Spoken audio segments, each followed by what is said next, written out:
Human rights పీడబ్ల్యూఏఓ TV channel ప్రేక్షకులకు human rights PWA సంస్థ తరపున హృదయపూర్వక నమస్కారాలు తెలియపరుస్తూ ఈరోజు మనం చర్చించే అంశం వచ్చేసి ఉద్యమ కళాకారులు. అంటే తెలంగాణ రావడానికి ఉద్యమాన్ని చేసినటువంటి కళాకారులు ఎవరైతే ఉన్నారో వారికి గురించి మనం చర్చించుకుందాం. ఒక పత్రికా ప్రకటనను ఇవ్వడం జరిగింది ఉద్యమ కళాకారులు. చూద్దాం మరి వివరాల్లోకి వెళ్ళి. ఉద్యమ కళాకారులకు ఉద్యోగాలు ఇవ్వకపోతే అసెంబ్లీని ముట్టడిస్తాం. మీరు ఎప్పుడో చేయాల్సింది పని మీరు కేసీఆర్ ఉన్నప్పుడే. అయినా సరే ఇప్పటికైనా మేల్కొన్నారు, సంతోషం. మేము చాలా హ్యాపీగా ఉన్నాం ఈ విషయంలో మీరు ఈ స్టేట్మెంట్ ఇచ్చినందుకు. చూద్దాం. ఇక తెలంగాణ రాష్ట్ర ఏర్పాటులో కీలక భూమిక పోషించిన ఉద్యమకారులకు సాంస్కృతిక సారథిలో ఉద్యోగాలు ఇస్తామని ఇచ్చిన హామీని ముఖ్యమంత్రి రేవంత్ రెడ్డి నిలబెట్టుకోవాలని నిరుద్యోగ కళాకారుల సంఘం రాష్ట్ర అధ్యక్షుడు అనుమోజ్ వెంకన్న డిమాండ్ చేశారు. వెరీ గుడ్, మీరు ఈ విధంగా డిమాండ్ చేయడం చాలా సమంజసం. ఇది వెంకన్న గారు. మంగళవారం సోమాజిగూడ ప్రెస్ క్లబ్లో ఏర్పాటు చేసిన సమావేశంలో రాష్ట్ర ప్రధాన కార్యదర్శి G Pratap, greater incharge Javaji Praveen Kumar, కళాకారులు పి మహేష్, రమేష్, పుష్ప, కవితతో కలిసి ఆయన మాట్లాడారు. తెలంగాణ రాష్ట్రం ఏర్పడిన తర్వాత అనర్హులకు ఉద్యమంలో పాల్గొనని వారికి కేసీఆర్ ఉద్యోగాలు ఇచ్చారని ఆరోపించారు. ఇది వాస్తవమే, చాలామందికి తెలిసిన విషయమే.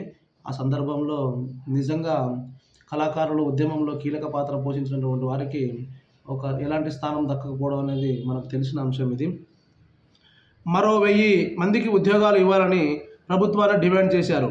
అసెంబ్లీ సమావేశాలలో తమ సమస్యపై చర్చించి పరిష్కరించకపోతే ఈ నెల 7, 8, 9 తేదీల్లో ఏదో ఒకరోజు అసెంబ్లీని ముట్టడిస్తామని హెచ్చరించారు.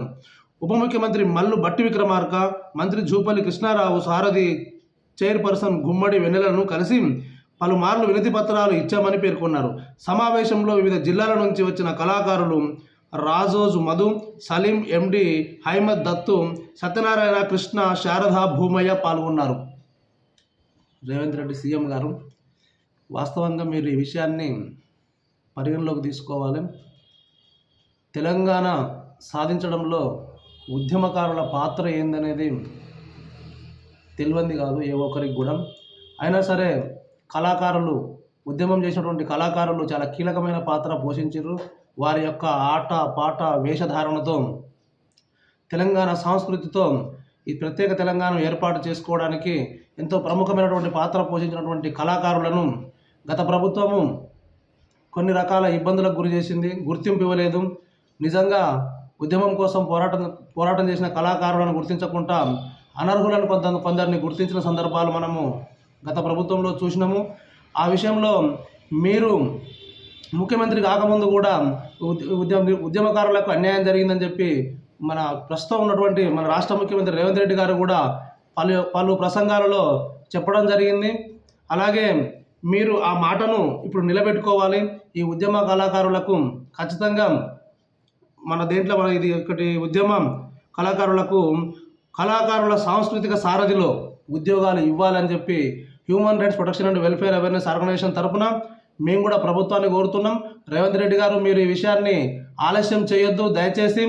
వీళ్ళు చాలా ప్రముఖ పాత్ర పోషించినటువంటి వారు.